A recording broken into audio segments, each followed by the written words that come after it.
bahwa setelah mahkamah memeriksa secara seksama dalil pemohon, jawaban termohon, keterangan pihak terkait, bukti-bukti surat tulisan yang diajukan oleh pemohon, keterangan Bawaslu beserta bukti-bukti yang diajukan, mahkamah mempertimbangkan bahwa dalil pemohon telah diselesaikan oleh Bawaslu berdasarkan kajian awal kita yang lihat ekspresinya menyimpulkan. berdua ya. Oleh karena itu mahkamah tidak Pak Anies mendapat sama keyakinan Pak Ganjar. akan kebenaran dalil yang Kayaknya yang paling dipersoalkan oleh santai pemohon nih tersebut. Bapak Mahfud Di nih. samping terhadap dugaan pelanggaran tersebut Santai. telah dilakukan penanganan oleh Bawaslu sebagaimana kesimpulan Bawaslu.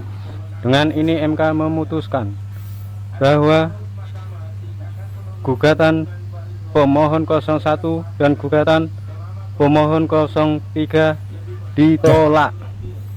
Mau Dan didubbing MK ini. menyimpulkan bahwa Tadi didubbing kayaknya. Capres 01 dan Capres 03 Ini sesudah tidak keluar mungkin ya. diizinkan Sudah untuk keluar. mencalonkan diri sebagai Presiden Republik Indonesia untuk selama-lamanya.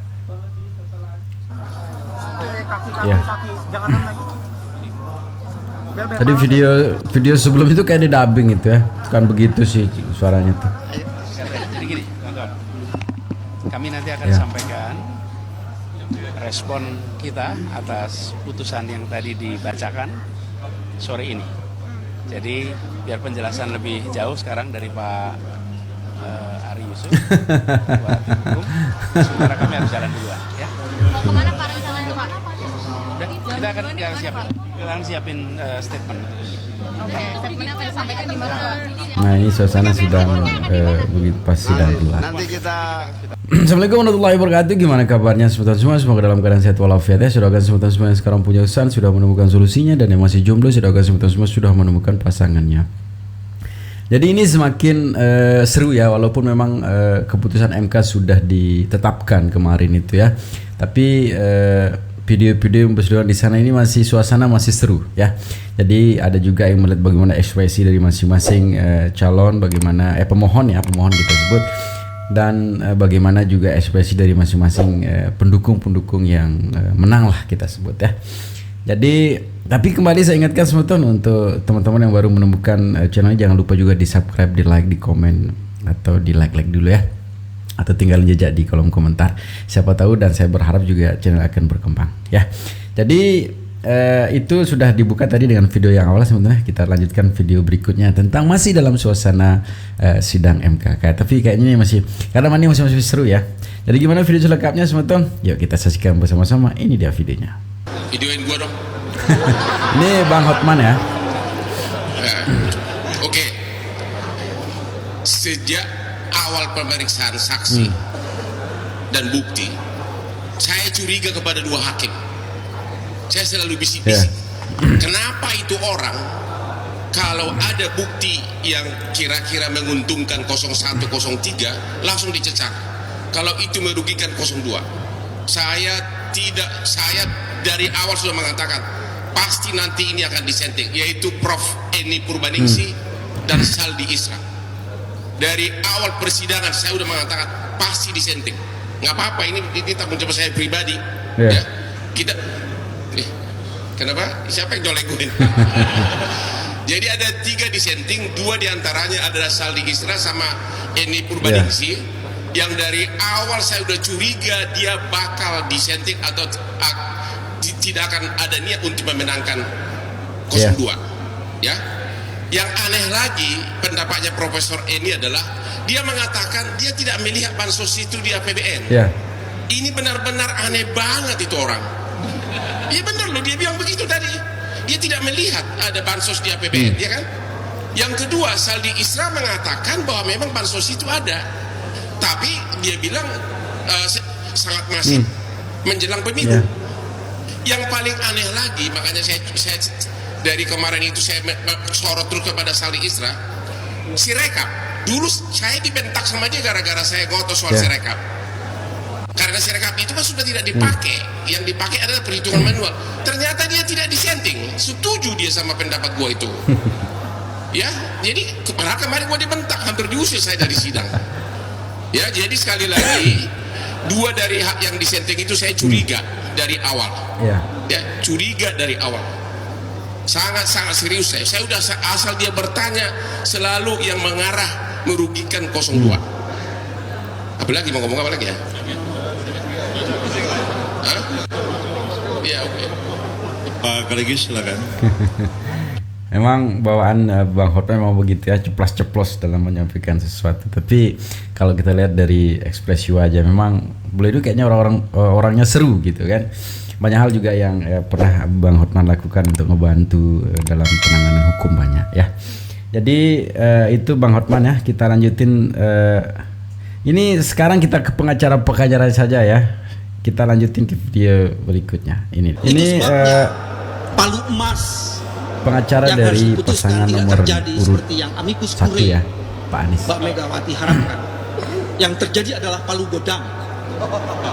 Ini seandainya Ketua Mahkamah Konstitusi Pak Soehartoyo masih berpihak dan berpijak pada dissentingnya pada putusan nomor 90, maka dipastikan permohonan kami dikabulkan. Karena posisinya kan jadi 4-4. Ya kan? Salah satu dalil yang kami ajukan itu berkaitan dengan apa yang disebut dengan prosedur pendaftaran itu. Bila saja dissenting opinion dalam putusan 90 masih dijadikan basis dan dasar untuk memutus permohonan sengketa Pilpres ini, dipastikan permohonan dari 01 dan 03 akan dikabulkan. Jadi ada pergeseran. Nah, ini soal-soal sifat-sifat kenegarawanan ya. Apakah pergeseran-pergeseran ini karena memang value atau tekanan? Saya nggak bisa memastikan. Itu yang pertama ya. Yang kedua, gini. Yang kedua yang menarik ini. Teman-teman, tidak pernah ada dalam sejarah masih saja mencurigai ya. Masih saja mencurigai. Pilpres di Indonesia ada dissenting opinion, tidak pernah ada.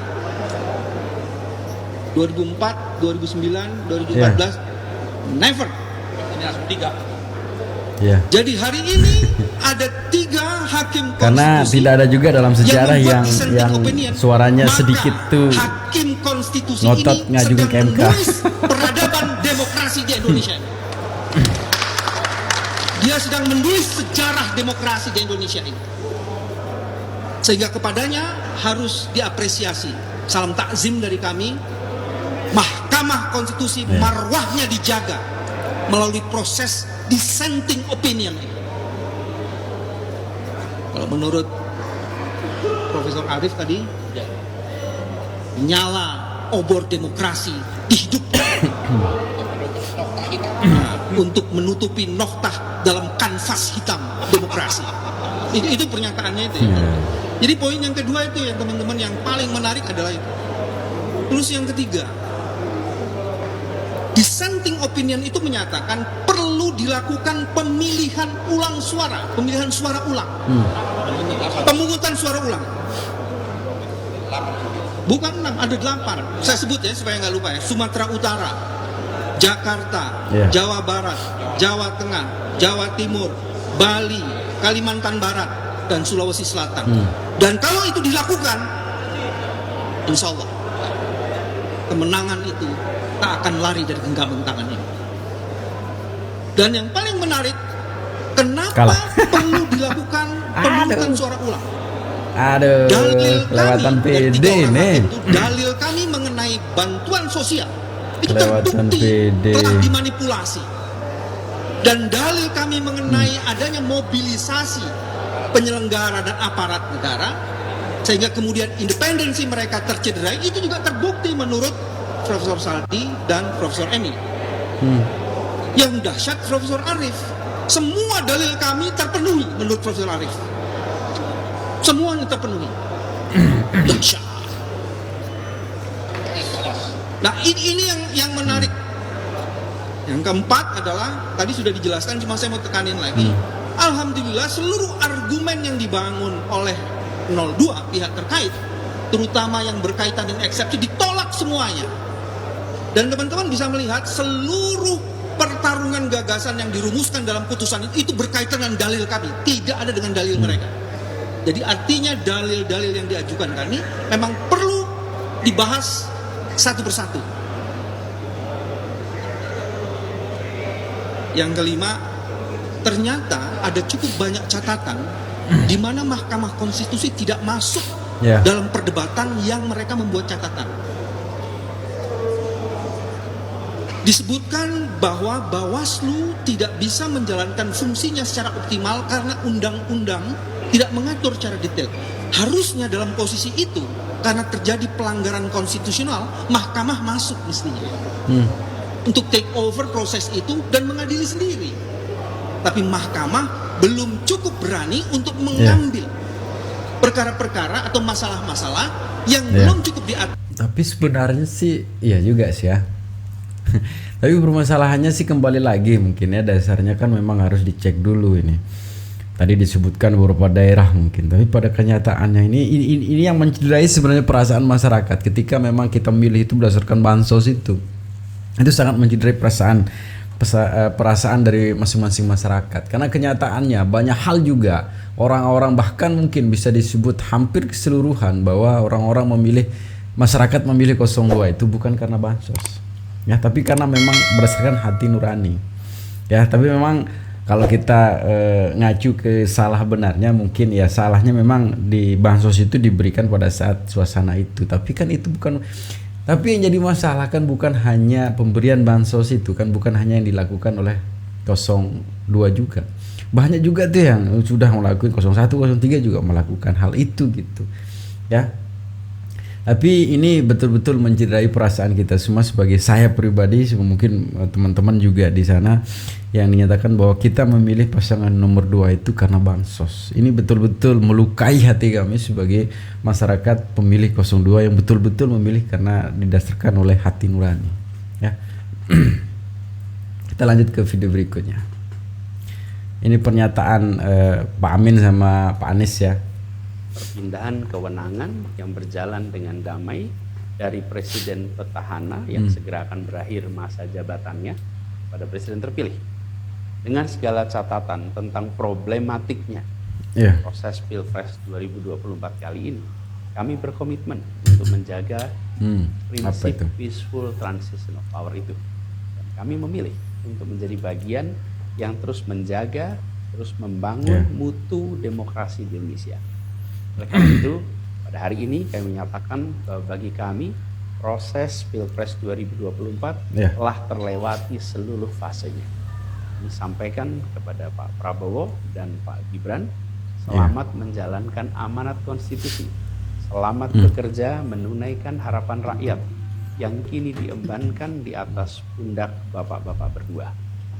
Saya sempat berkali-kali ditanya pendapat pribadi tentang Pak Prabowo, dan saya jawab, beliau adalah seorang patriot.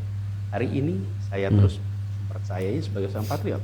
Beliau adalah seorang yang telah mengalami pendidikan modern sejak usia belia dan berasal dari keluarga intelektual yang amat terpandang.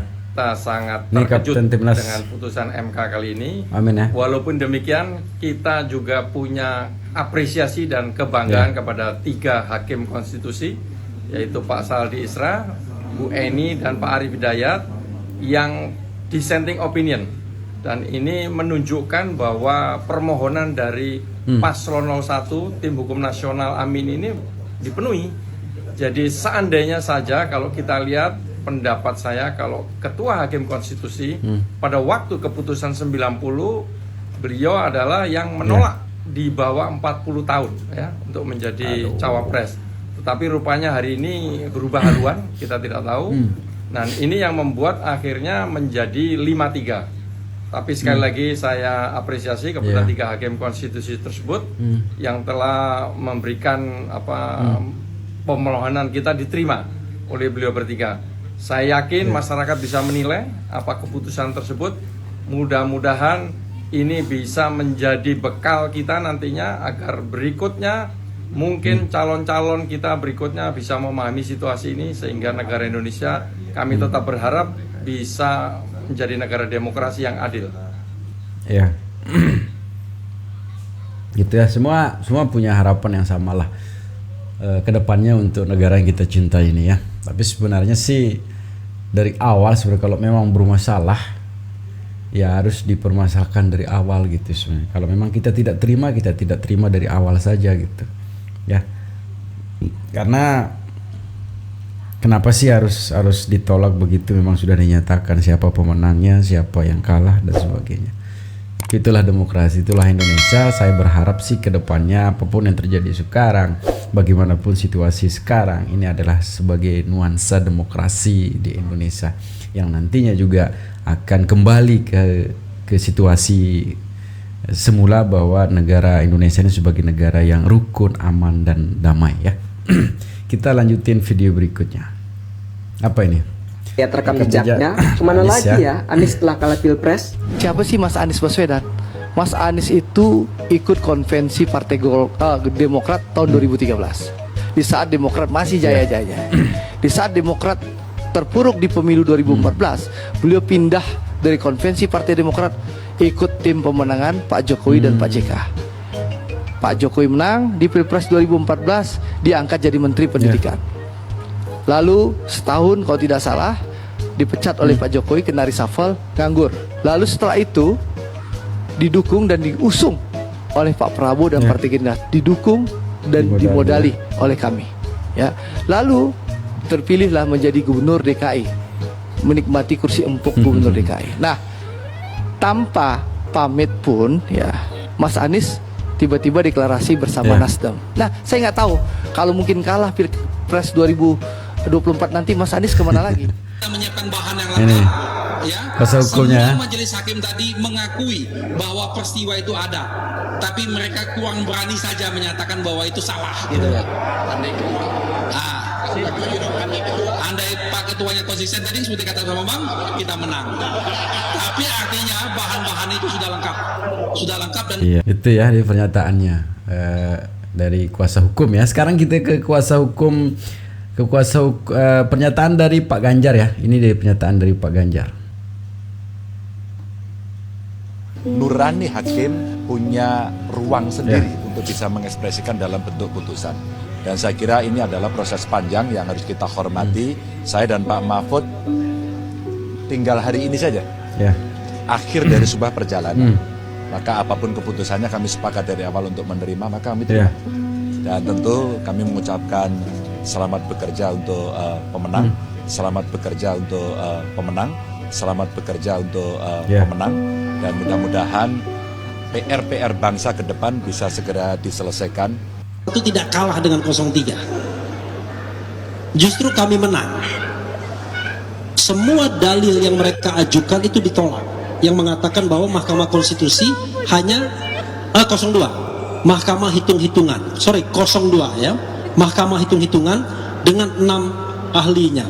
Ternyata mereka ditolak, termasuk juga eksepsi mereka ditolak. Nah cuma kita dikalahkan oleh 5 hakim konstitusi yang menganggap yang apa yang kita sampaikan belum cukup. Itu saja, dan kami terus. Udahlah bang, udah jangan lagi mengeluarkan statement-statement yang akan menimbulkan situasi yang lain lagi ya. Yuk kita belajar untuk